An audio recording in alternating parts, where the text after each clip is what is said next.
오늘 여러분과 시편 90편을 잠시 읽었는데요. 시편 90편은 참 특별한 것은 모세의 시편이에요. 대부분이 이제 다윗의 시편이 거의 대다수라고 보면 되고, 그 이제 또 아삽의 시편이 많고요. 아삽, 헤만, 여두두는 다윗 시대 때 가장 뛰어난 그 예배 인도자, 워십 리더였죠. 오늘날로 얘기하면 찬양 인도자라든지 예배 인도자, 하여튼 특별하게 하여튼 그래서 그 시대, 그래서 우리 교회에도 아삽 헤만 여두둔이 많아야 되고 이 시대도 아삽 헤만 여두둔이 많아야 되거든요. 아삽 헤만 여두둔이 있는 곳에 뭐가 있느냐? 기름 부음이 있어요. 항상 늘 기름 부음이 있기 때문에 찬양 한 곡을 불러도 막 기름 부음이 넘쳐나고, 그래서 이 아삽이 많은 시편을 썼습니다. 아삽의 시편 많고요. 그리고 이제 고라의 자손들, 버림받은 자들이죠. 모세 시대 때 땅이 갈라져서 심판받았는데 이 고라와 아비람 단들, 근데 참 심판을 받았는데 긍휼을 입었어요. 참 이게 또 하나님의 섭리입니다. 하나님은 버리지 않아요. 이 버린다는 말이 이게 아자브란 말인데요, 제가 유일하게 하나님이 버린 사람이 한 사람밖에 없다고 그랬죠.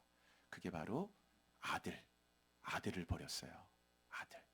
그래서 예수님이 십자가에서 외쳤던 게 엘리 엘리 라마크 사박다니, 원래 아자브탄인데 나의 하나님 어찌하여 나를 아자브타니 사박타니 버리셨나이까. 그렇죠? Why did you abandon me? 나를 버렸으니까. 그래서 하나님이 버린 건 아들밖에 버리지 않았어요. 누구도 버리지 않아요, 하나님은. 그래서 고라를 선택했거든요. 그 고라가 다시 택감 받고 너무 은혜를 받아가지고 많은 시편을 썼어요. 우리가 잘 아는 고라의 제일 귀한 시편이 오늘 교동문도 여러분 예배 때 했죠. 만군의 여호와여, 이제 그 하면서 이제 주의 집에서 참새도 제 집을 얻고 제비도 새끼를 둘 보금자리를 얻었나이다 하면서 주의 집에 사는 자가 복이 있나이다. 눈물 골짜기를 통과할 때 그것을 많은 샘의 곳이 되게 하시며 이른 비도 은혜를 입히나이다. 주의 전에서 하루가 다른 곳이 첫날보다 나은지 악인의 장막에 거하는 것보다 내 하나님 성전 문지기로 있는 것이 좋사오니 여호와 하나님의 해요 방패시라 하면서 했던 84편 1절부터 12절까지인데, 그거 고라의 시편입니다. 그 다윗의 시편이 아니거든요. 많은 시편들이 있어요. 150편까지. 그런데 참 신비하게 여기 오늘 90편은 모세의 시편이에요. 시편은 5권으로 되어 있어요. 1권, 2권, 3권, 4권, 5권을 나눠놨는데 5권으로 되어 있는데, 볼륨이죠. 우리가 책을 볼륨이라고 하죠. 5개의 볼륨으로 되어 있는데 그 가운데 네 번째, 즉 4권이 시작되는 게 90편이거든요. 그 4권이 시작되는 90편의 그러니까 첫 시편이 모세의 시편이에요. 그래서 오늘 이 모세의 시편 참 귀한 거를 여러분 만나는 것이고, 뭐 우리가 지금 뭐 공부하는 시간 아니기 때문에 한 절 한 절 사실 다 하면 좋은데 뭐 예배 때 설교식 그렇게 할 수는 없으니까, 그래도 이 시편이 일관된 메시지가 있어요, 여기에. 그런데 여기 보시면은 그 여러분의 성경에도 그렇게 써 있습니까? 90편 제일 위에 하나님의 사람 모세의 기도 혹시 그렇게 써 있어요?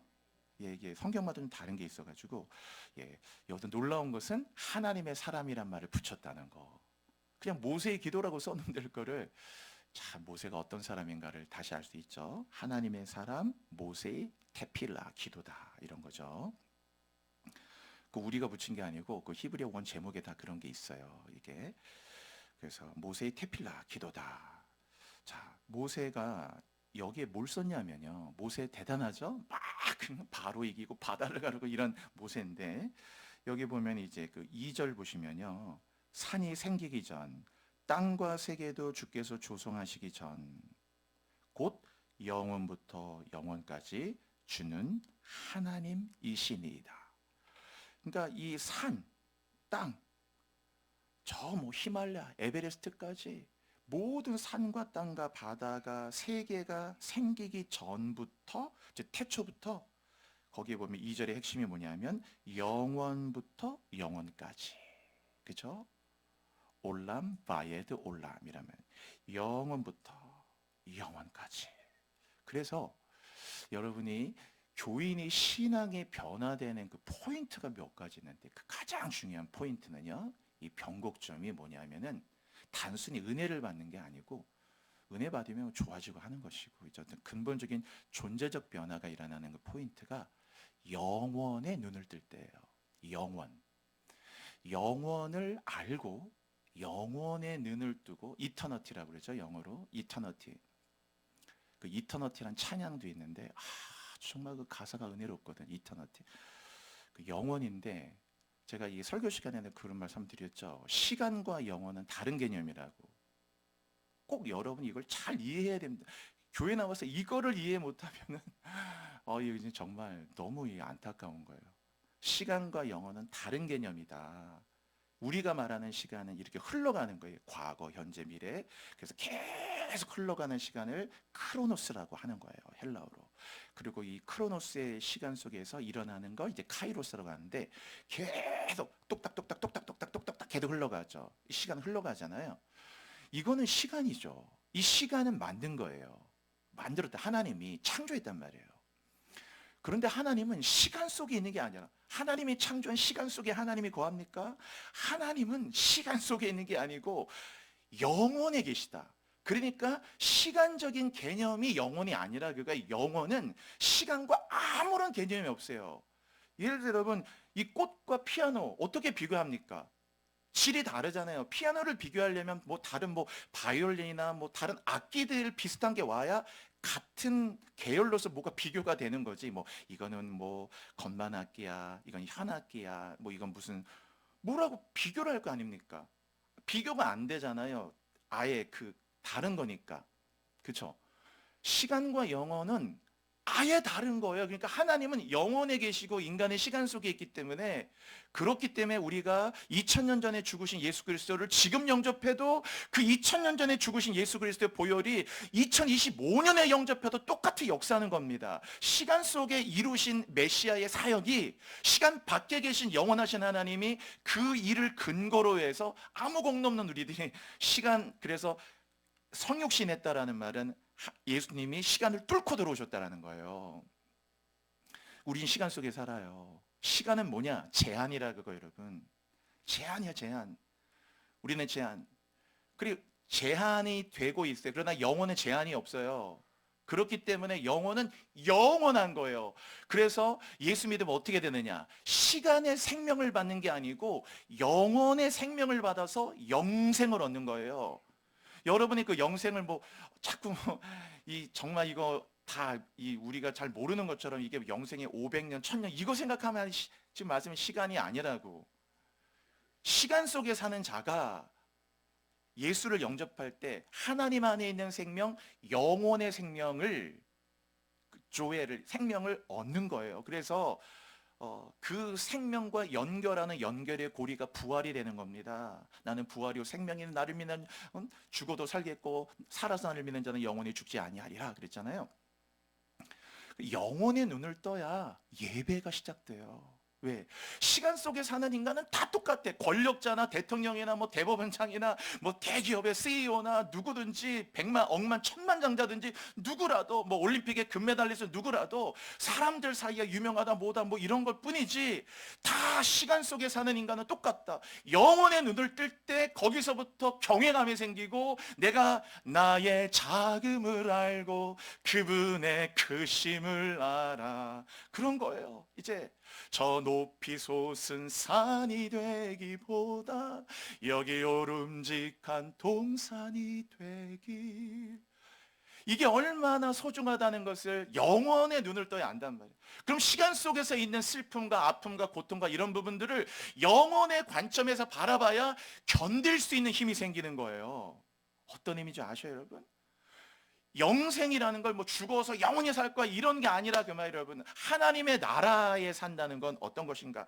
그래서 이 영원이라는 게 중요한 거예요. 올람이란 말인데 이 모세의 기도의 이 깊이가 영원해서 여러분이 영원이라는 것에 이 계시에 이 눈을 떠줘야 시간 속에 사는 삶이 그분에게 영혼자에게 기도를 하게 되고 예배하게 되고 영혼에 계신 그분께 무릎을 꿇고 손을 들고 찬양하고 엎드리고 경배하고 모든 것을 다 그 영혼 속에 계신 분에게 예배할 수 있는 거예요. 지금 우리는 시간 속에 우리가 지금 이 8월 오늘 17일입니까? 이 8월 17일이라는 시간 속에 있지만 하나님은 영혼 속에 계셔서 영혼에 계신 분이 오늘 이 시간 속에서 오늘 드리는 이 예배를 받으시는 거예요. 우리는 그분을 예배 가운데 만나는 거고, 그래서 그 2절에 영원부터 영원까지 주님은 하나님이십니다. 그래서 모세가 기뻐지는 거예요. 영혼의 눈을 뜰 때 얼마나 헛되게 살아왔고 내가 이런 것까지 아파해야 하고 이런 것까지 내가 그렇게 고통받아야 될까? 영혼의 눈을 떠야 그런 걸 알게 된다 그 말입니다, 여러분. 3절에 보면 보세요. 주께서 사람을 티끌로 돌아가게 하셨다고 그랬죠. 영혼의 눈을 뜨니까 시간 속에 사는 인간은 티끌인 거예요. 원래 그 티끌이란 말이 거기 여러분의 각주도 달려있을 텐데 원래 그게 destruction이란 말이에요. 그게 샤다드, 그래서 파괴란 뜻입니다. 원래는요. 즉 집이 다 파괴되듯이 너라는 인생 뭐 대통령이야, 뭐 권력자야, 뭐 대단한 천만 억만장자야, 그래도 너라는 인생은 시간 속에 살다가 파괴된다 그거예요. 집이 딱 무너지듯이. 그게 티끌이라는 게 먼지가 아닙니다, 여러분. 우리말로는 티끌로 번역되어 있지만 그게 원래 번역이 파괴란 뜻이에요. 다 무너진다 그거예요. 그러니까 그런 걸 보면서 모세가 바로도 파괴되고 애굽도 파괴되고 파괴되는구나. 그죠? 주께 사람을 티끌로 돌아가게 하시고 말씀하셨대요. 3절 뭐라고 했나요? 너의 인생들은 돌아가라. 다 돌아가라. 흙으로 왔으니 흙으로 돌아가라. 그 하나의 선언으로 그래서 모세가 예배하는 거예요. 오늘 말씀 하나도 철학적인 거 아닙니다, 여러분. 진실을 맞대고 내가 살아가고 있는 이 현상의 세계가 어떠한 것인가를 잘 이해해야 진정한 예배가 출발되는 거예요. 그래서 4절 뭐라고 합니까? 모세가 눈을 떴죠, 영혼에. 주님의 목전에는 4절 1000년도 지나간 어제 같으며 밤의 한순간 같을 뿐입니다. 여러분, 이 가운데 나이 많이 드신 분도, 여기 저희 아버님도 계시지만 여러분 뭐 80, 90 정도가 최고시잖아요. 여기 뭐 백수 안 계시잖아요. 우리가 다 살아야 50, 60, 70, 80, 한 90 정도. 여기는 1000년도 밤의 한 경점. 영혼 속에서의 1000년은 그런 거예요. 그러니까 하나님이 부여한 시간 속에 사는 인간의 삶이라는 것이 어떤 것인가를 돌아봐야 된다라는 것이. 그래서 6절 푸른 아침에 꽃이 피고 자라다가 저녁에는 다 시들어버리더라. 여러분의 인생도 시들어버린다. 우리 삶도 뭐 그런 내용이에요. 이게 다 내용 그런 거고. 오늘 10절 보세요. 10절 이렇게 돼 있죠. 우리의 연수가 70이요 강건하면 80이라도. 그 말이 뭡니까? 70년 정도 살고 조금 운동 많이 하고 건강하면 80년 산다 이런 거 말하는 게 아니고요. 아라비아 숫자가 중요한 게 아니. 아라비아 숫자 70, 80이 중요한 게 아니고 대략적인 인간의 생명의 연한이 요 정도 된다라는 거예요. 그게 지금 뭐 90도, 100도, 뭐 120도 사는 분도 있죠. 그러니까 그게 70이다, 강건하면 80이다. 그게 그런 아라비아 숫자가 중요한 게 아니고 성경은 메시지 책이라고 그랬잖아요. 뭡니까? 즉 우리의 연수, 즉 내게 주어진 생명의 시간이 이렇게 끝이 있다라는 걸 알려주는 거예요. 너의 끝이 700년, 7000년, 7만 년이 아니고 한 대략 70년 정도 될 것이고 조금 강건하면 80 정도, 이 정도 된다. 그럼 여러분 제가 여쭤볼게요. 지금 여러분의 나이에도 70, 80 얼마나 가까워요? 아니면 보이지도 않아요? 대답하기 싫으시죠? 뭡니까? 얼마 안 남았다 그거예요.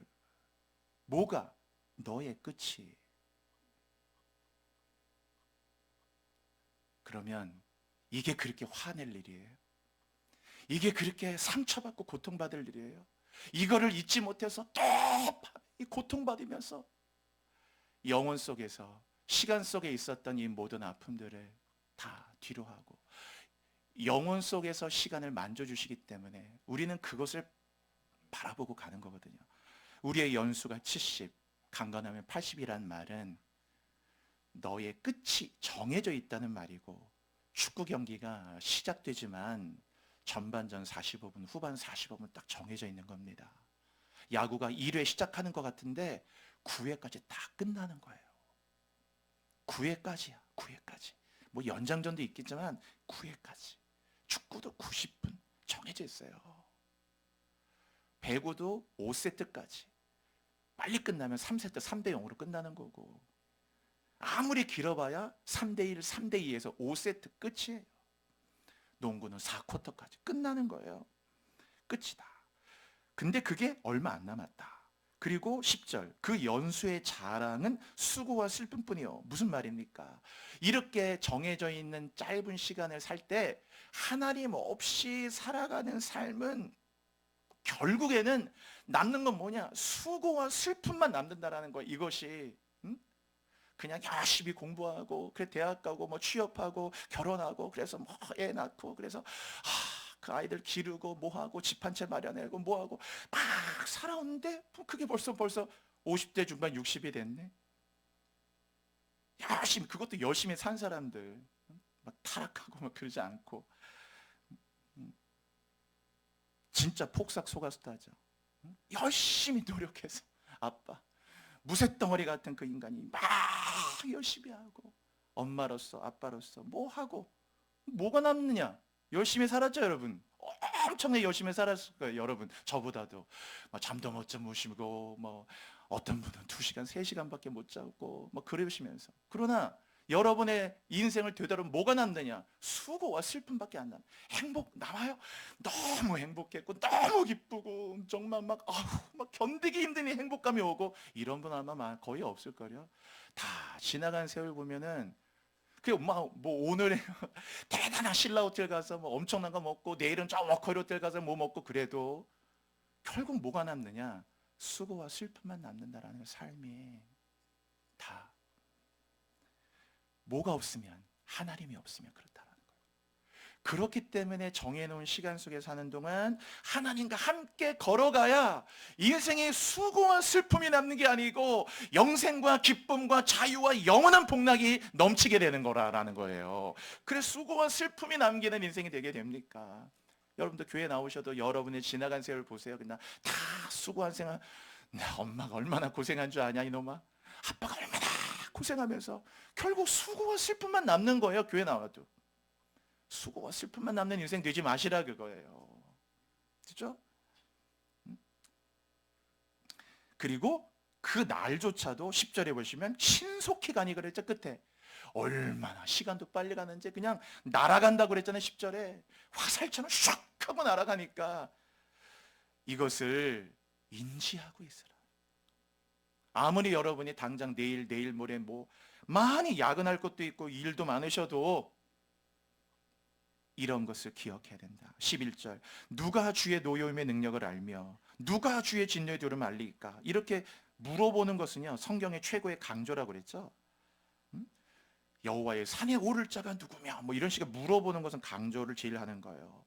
살아가면서 인간은 죄인이기 때문에 아무리 우리가 어떤 모습을 살아도 주의 노여움의 능력이라는 건 죄가 촉발하는 하나님의 진노라는 거예요. 우리는 아담의 후손이기 때문에 다 결국에는 원죄를 갖고 태어나서 죄가 있기 때문에 이 죄라는 것이, 네가 아무리 먹고 사는 게 바쁘고 일하고 하도 인간은 죄인이기 때문에 이 죄가 촉발할 하나님의 노여움이 얼마나 크다라는 것을 인지하며 사는 자가 누구겠느냐. 그러니까 죄를 다 무시하고 산다 그거예요.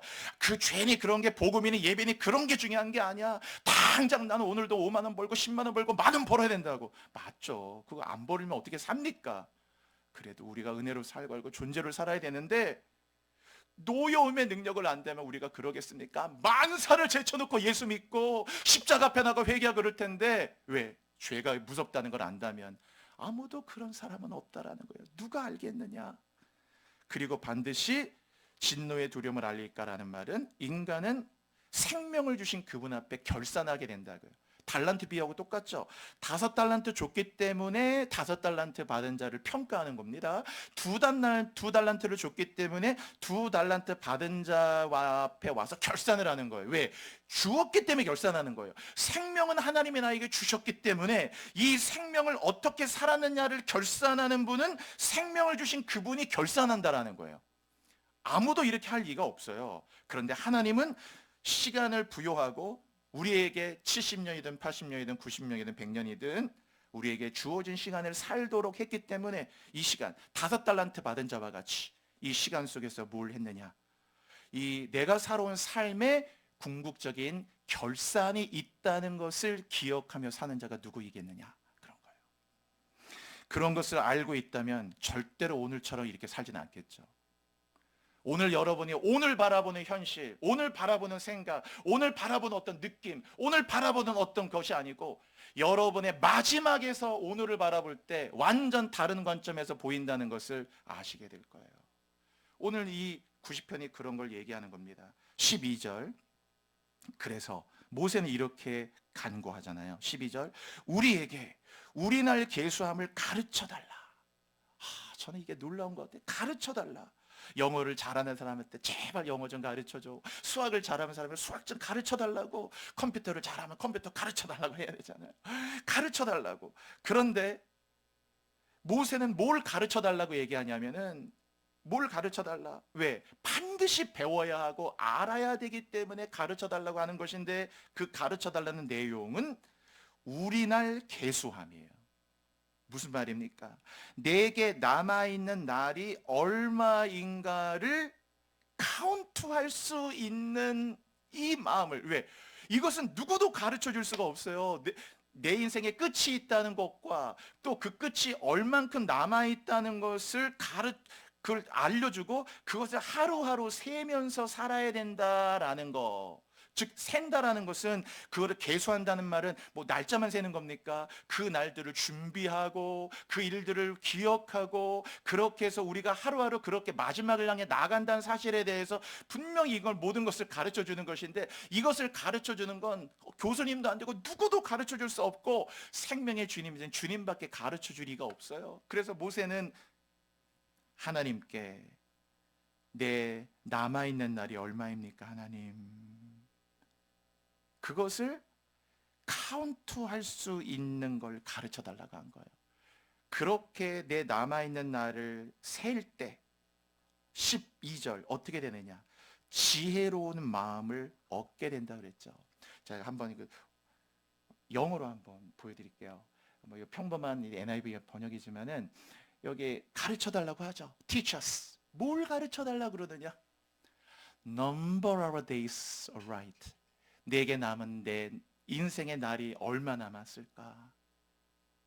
그 종말, 그 끝, 그 끝이 얼마 남아있는가? 끝이 있다는 것과, 그런데 이 끝은 몰라요. 끝이 있다는 건 하나님이 알려줬지만 끝이 언제인가는 안 알려줘요. 하나님이.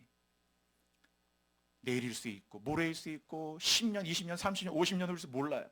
그 아무튼 끝이 있다는 것과, 그래서 우리의 날들을 이렇게 하루하루 카운트, 넘버 한다는 거죠. 히브리어로 오메르란 말인데, 그런 날들을 세는 거예요. 여러분 얼마나 하루하루를 소중하게 살겠으며, 얼마나 그 하루하루가 마지막 때의 관점에서 그걸 바라보면서 마지막 때 부끄럽지 말아야지, 마지막 때 부끄럽지 말아야지, 마지막 때 부끄럽지 말아야지, 그 보면서 그 현재의 삶이 얼마나 균형감 있고 복되고 아름답겠냐라는 거예요.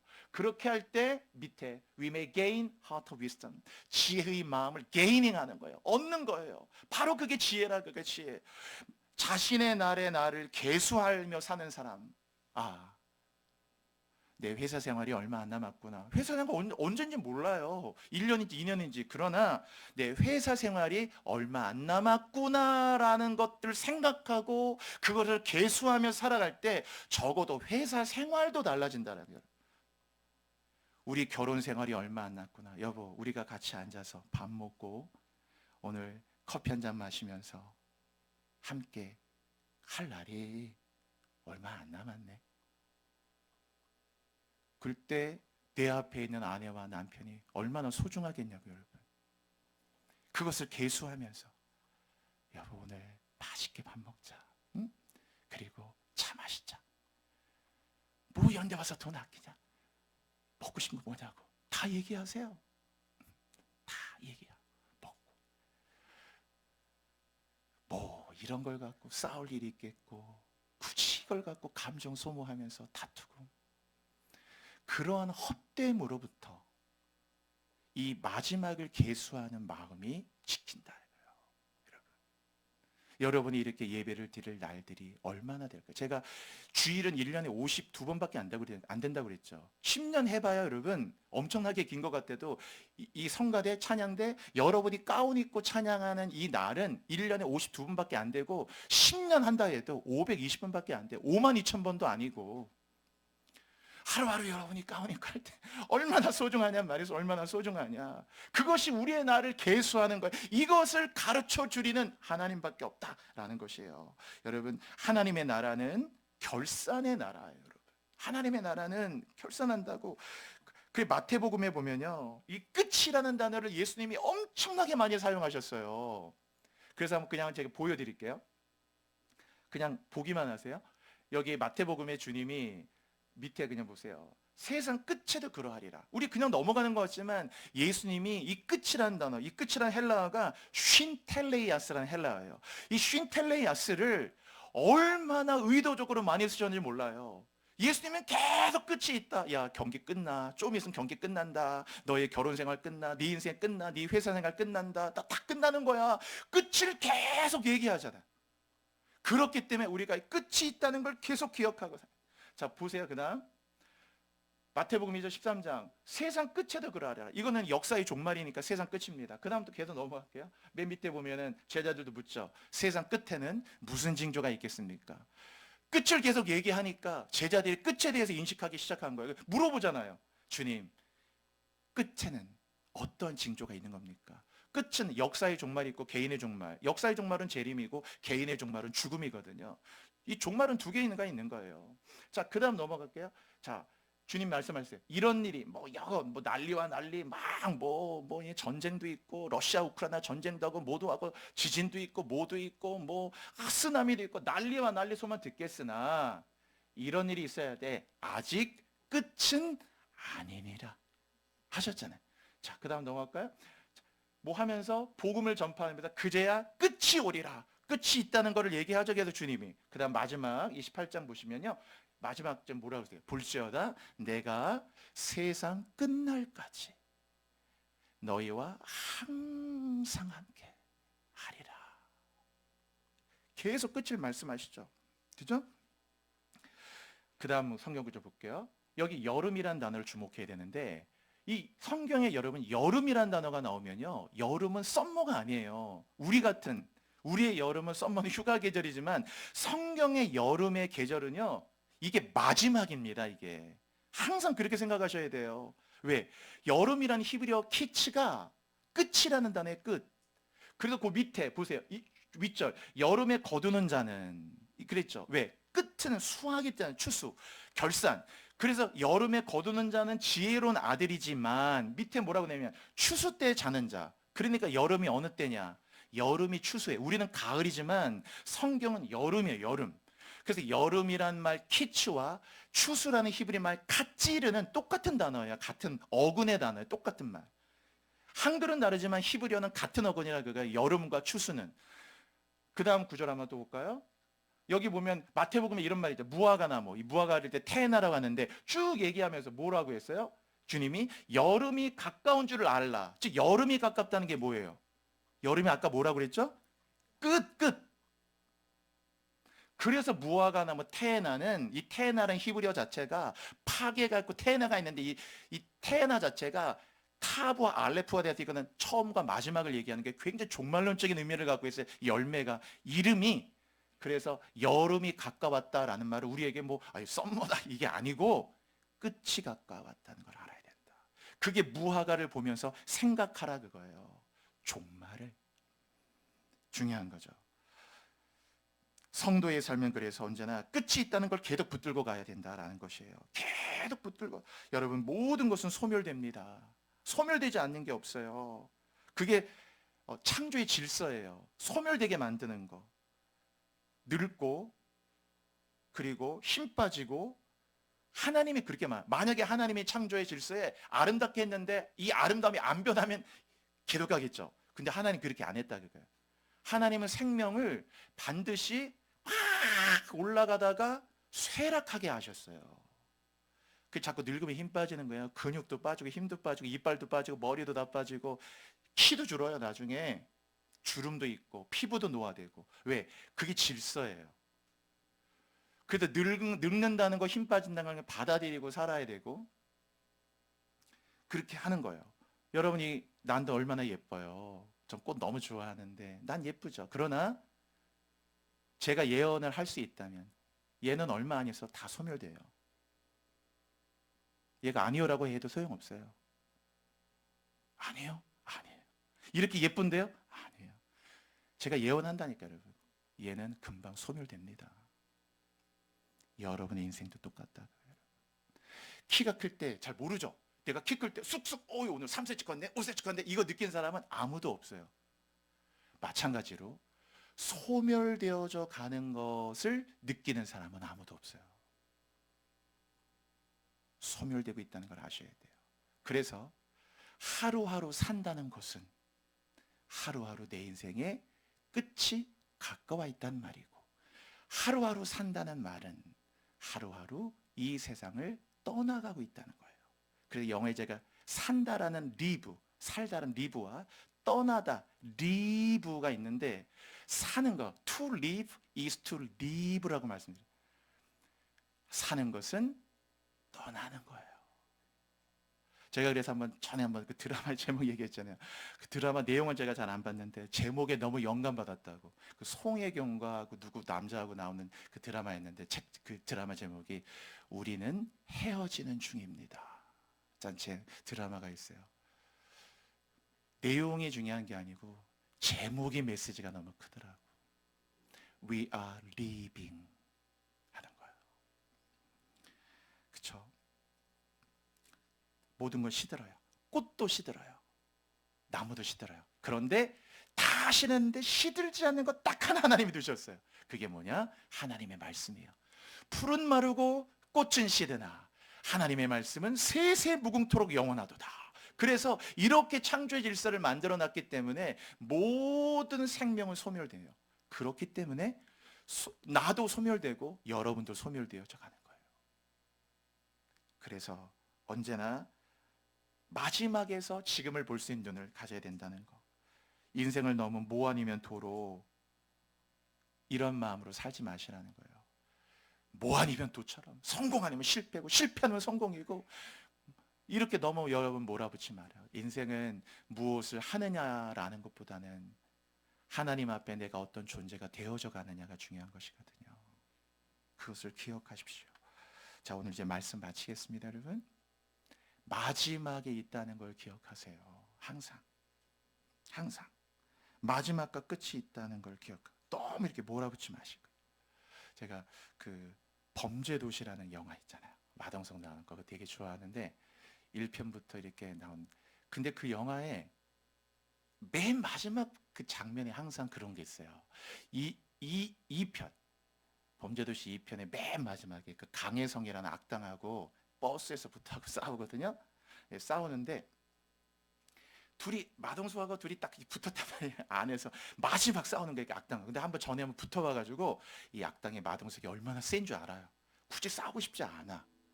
근데 딱 버스 안에 딱 둘이 있어. 그래서 마동석이 싸우려고 이제 딱 감고 있어요. 이제 주먹을 딱 감고 있거든. 근데 저 뒤쪽에 앉아있던 그 악당 강혜성이 뭐라고 그러냐면은 응? 마동석을 그 경찰이잖아요. 너 돈 필요해? 왜 이렇게까지 나를 잡으려고 그러는 거야? 하면서 그러면서 돈을 막 쌓아두고 있었거든요. 그러니까 5대5로 나눌까? 그렇게 얘기했어요. 그때 마동석이 뭐라고 그랬냐면 누가 온대? 저는 이 대사가 처음에는 그냥 뭐지? 그랬는데 묵상하면 묵상할수록 이게 너무 은혜가 되는 거예요. 응? 그냥 5대5로 나눌까? 그랬더니 마동석이 누가 온대? 근데 그게 그렇게 다가오더라. 마지막 극한의 싸움을 앞두고 있잖아요. 극한의 싸움. 둘 중에 하나가 꼭 죽어야 될 것 같은 물론 당연히 영화 설정이니까 그것을 감안하고 보더라도 그 연출자 의도가 너무 이해가 됐어요. 이런 극한의 긴장감이 있는데도 뭘 생각합니까? 이런 여유, 이러한 마음. 우리 교인들도 없어요? 목사로서 나는 부끄럽더라고요. 맨날 우리 뭐 십자가, 천국, 할렐루야만 하도 막상 위기가 오고 어려우면 항상 그냥 누구보다 더 막 어려워하고 힘들어하고 손에 식은땀 나고 갑자기 있던 믿음 다 없어지는 것 같고 우리 여유란 여는 더 없어지는데 이런 상황에서도 이러한 유머, 이러한 여유, 이러한 마음,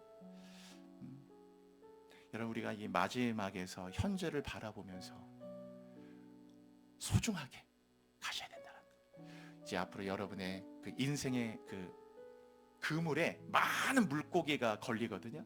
마태복음에 있듯이 그런 그 물고기를 다 가는 게 아니고 천국은 물 밖으로 나와가지고 좋은 물고기 그릇에 담고 나쁜 물고기를 이렇게 걸러내요. 여러분의 인생의 생각의 그물, 여러분의 선택의 그물에 많은 게 있어요. 그걸 다 받아들일 수 없잖아요. 그러니까 여러분이 이 마지막의 눈으로 항상 보면서 마지막까지 가져갈 수 있나? 응? 헛된 거 아닌가? 항상 그런 눈으로 보시면서 좋은 물고기를 걸러내듯이 좋은 마음, 좋은 생각, 좋은 거 마지막까지 가도 부끄럽지 않은 것들을 선택한다면 아마 오늘의 삶이 훨씬 달라지실 거예요. 오늘 여러분의 삶에서 이러한 마지막에서 인간에게만 주신 놀라운 특징, 마지막에서 현재를 볼 수 있는 이 은혜를 가지고 여러분 믿음으로 승리하기를 축복합니다. 우리 함께 기도할게요.